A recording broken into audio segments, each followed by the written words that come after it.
Okay, let's unpack something that I think, well, it happens to all of us. Every time you walk into a museum or even just, look at an old family photo, Right. have you ever stopped to notice how just, how incredibly different your attention is when you're looking at a painted portrait versus a photograph? Oh, absolutely. It's a paradox, isn't it? You see this, like, perfect professional photograph, Hmm. super Yeah, sharp. an editorial shot or a profile picture. Exactly. And your brain just it processes it instantly. You get it warm, successful, whatever. And then you swipe, you move on. It's what, 3 seconds? If that. But That. then you turn a corner and there's a painted portrait. Maybe it's a sergeant, maybe it's someone you've never heard of, and the face isn't even, conventionally striking. Mm. And you're stopped. You find yourself leaning in, kind of tilting your head. 5 minutes go by, 10 minutes. It just holds you there in a way the photograph doesn't. Why? That is the core question, I think. We're looking at the same basic information, right? A face on a flat surface, but one has this incredible quiet power. So to figure this out, we did a deep dive into some really fascinating work by Dr. Lev Neymotin. Right, from his analysis, photo versus painting. Dr. Neymotin has a PhD, and his work is all about this intersection of digital media, how our brains work, and visual art. And his core argument is actually, on the surface, incredibly simple. He says the fundamental difference between that photo and that painting is one single thing: time. And that's what we want to unpack today, this whole idea of time in art. First, how the artist actually physically weaves it into the canvas. And then, and this is the really crucial part, how you, the viewer, are sort of psychologically pulled in to invest your own time when you stand in front of it. Okay, so let's start at the two extremes. Let's talk about the photographer's time. The time slice, right? The time slice. Our source material calls it the now. A photograph captures a razor-thin, precise slice of a moment right when that shutter clicks. Frozen. And that's its strength, but also its limitation. That's the argument, yeah. It's definitive. It's one single emotional truth, one arrangement of light, everything the person felt a second before or a second after. It's just gone. It's one frame. Absolute. Okay, but hold on. I have to push back a little there. Mm-hmm. Don't we value photography because of that? Yeah. It's accurate. It's a record. It captures that decisive moment. Why is that less compelling? That's a great question, and it gets right to the heart of it. The photograph gives you the factual truth of an instant, for sure. Right.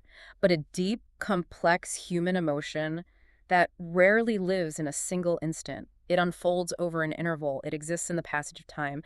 And that's exactly where the painter works. All right, so the painter isn't working in like 1/60th of a second. They're on a completely different clock. A completely different temporal plane. They measure time in days, sometimes weeks, sitting with a person. And they integrate that entire interval. That word integrate seems really important here. It's everything. The artist isn't just painting an object. They're in a relationship with the sitter, who is, a slightly different person every time they show up. Yeah. You're more tired on Monday, maybe a bit worried on Wednesday. Exactly. And by Friday, you're relaxed after a good week. Every single one of those states is a new layer of truth, a little shadow of fatigue here, a hint of resilience there, and the artist is adding it all to the canvas. So even if the person is trying to hold the same pose, they can't hold the same internal state. The face just it betrays the shifts. Yeah. And the painter is there, brushstroke by brushstroke, blending it all together. Yesterday's anxiety is literally in the shadows of today's calm, which leads to this. Well, I think it's a brilliant metaphor in Dr. Neymotin's work. The movie one. The movie one. He says a photograph is one frame, but a painted portrait is a movie blended into a single frame. Wow. It's all those sequential nows, all those different states of being compressed onto one surface. It's not showing you the movement, it's showing you the final integrated record of that movement. So it's not just what she looked like at 3:17 p.m. on Tuesday. It's a physical map of her psychological journey for the last 3 weeks.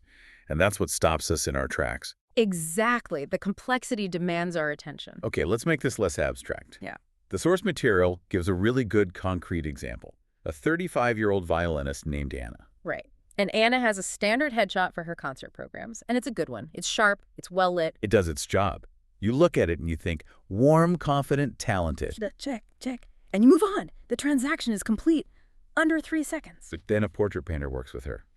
And the goal is totally different. The goal is to capture musicians and time, the discipline, the emotional cost of a career like that. And this takes 6 sessions over 3 weeks. And this is where we can actually see that time getting stacked up. So session 1, Anna comes in. She's tired from rehearsal, but also kind of buzzing with excitement for the project. And the painter sketches that in. They capture that tension in her jaw, the energy in her posture, the discipline. Then session 2. She comes in. Maybe she had a bad day. A tough rehearsal. The smile's a little thinner, a little more forced. And the artist sees that, and instead of ignoring it, they use it. They soften the mouth on the canvas just a little bit, introducing a hint of that unease. So they're already layering conflicting emotions. Instantly. Then, session 3, she's had a great concert. She's calm, she's satisfied. The artist sees that release of tension and uses it to warm up her skin tones, maybe change the angle of her head slightly to add a more reflective quality. This is what a single photograph just can't do. Then session 4, they're talking, and she opens up about her fears, not being good enough, and her gaze shifts. She looks vulnerable. And the artist seizes that. That's a microexpression. They adjust the eyes, the eyebrows to get that in there. Now the portrait has both strength and fragility. And the last couple of sessions are about balancing it all. Yeah, 5 and 6 are for refinement. The artist makes sure that little line of tiredness from session 1 is still there under the eye, but it's balanced by the steadiness in her shoulders, the discipline. It's all there at once. So when this painting is finally hung on a wall, the way people react is completely different. Totally. They don't just see a violinist. They stop. They lean in. Their brains are sensing this cognitive dissonance. They're trying to decode the story. The photo's caption might say what Anna looks like. But the portrait whispers who Anna is. People spend time with it, and they say things like, she looks like she's been through a lot, but she's okay. Or, she seems kind, but also guarded. The photograph gave an answer. The portrait asks a question. A really complex, multi-layered question. Which brings us perfectly to the second half of this magic. Yeah. It's not just about the artist's time. It's about our time. The observers. Why are we so willing to give it to the painting? It's because that complexity is an invitation. Yeah. A photograph, it fits our modern rhythm, right? Fast, light, disposable. It's like a polite stranger. It gives you the info and lets you go. But the portrait, because of that density you were talking about, it's more like a conversation partner. Yes. It doesn't just blurt everything out at once. It waits. It waits to see if you're willing to stick around and do the work to unroll that hidden movie. And from a brain science perspective, that's fascinating. Our brains are wired to find patterns in faces. With a photo, the pattern is simple. One clear emotion. But with the portrait, we're getting multiple conflicting signals. The soft mouth and the tense jaw, the tired eyes and the hopeful brow. And the brain goes, wait a minute. This doesn't compute. This person is both confident and guarded. I need to work harder to figure this out. And the longer you look, the more you see those little details the artist blended in. An asymmetry in the lips that suggests restraint. A shadow that hints at worry. You're not just looking anymore. You are actively reading. Right. And Dr. Neymotin makes another profound point here. While you're reading the portrait, you're writing.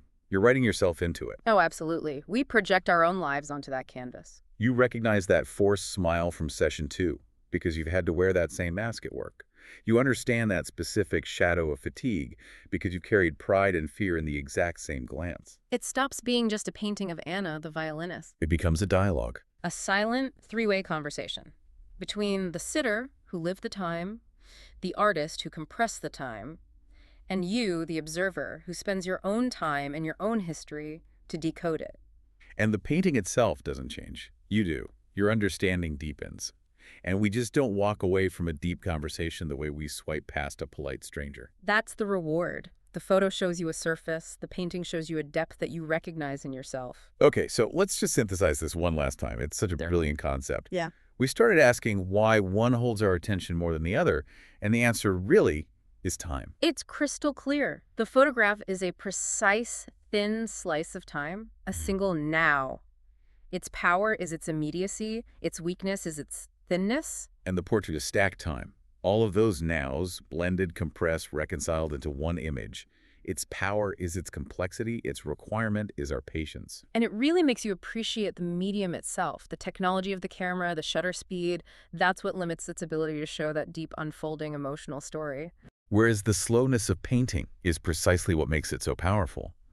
The artist and the sitter move through time together, and now we get to come along and press play on that hidden film. Yes. And that leads to a final thought for you, our listener.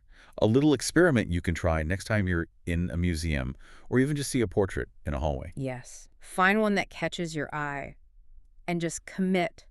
Stop for 1 full minute.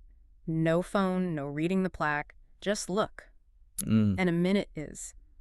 It's a lot longer than it sounds when you're just looking. And as you're looking, just ask yourself two things. Yeah. First, can I see more than one emotion here? Can I see, like, confidence and worry at the same time? And second, if this face were a movie, what scenes had to happen to be compressed into this single frame? What were the good days and the bad days? Give the portrait time so it can give you its time. You might just find that what you thought was a still image is actually a whole story folded up in there.